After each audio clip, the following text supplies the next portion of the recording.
Mardi 18 mai dernier, Jérôme Perruchot attend une livraison pour sa boutique de CBD ouverte à Limoges quelques mois plus tôt.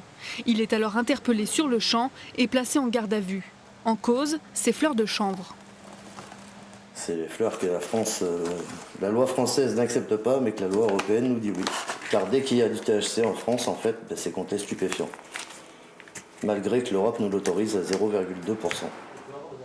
Législation française et européenne divergent donc. Sur le taux, même infime de THC, la substance psychotrope contenue dans le cannabis, ou même sur les parties de la plante utilisées.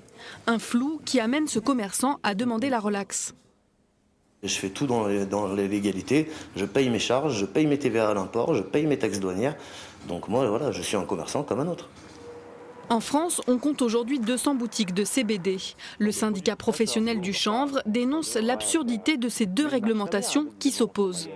Il y a une vraie différence de traitement suivant les territoires et c'est pour ça que nous appelons justement à harmoniser et à obtenir une vraie réglementation pour ce secteur, puisque suivant où l'on est, si l'on a un bon avocat ou pas, le verdict sera différent d'une région à une autre. En France, d'autres cas comme celui de Jérôme Perruchot sont actuellement entre les mains de la justice. La Cour de justice de l'Union européenne a d'ailleurs été saisie pour démêler cet imbroglio législatif.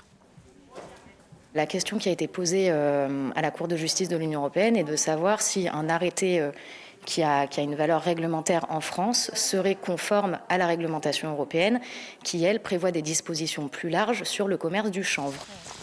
La Cour de justice de l'Union européenne doit statuer fin septembre sur la question, une décision cruciale qui devrait clarifier la situation du commerce de CBD en France.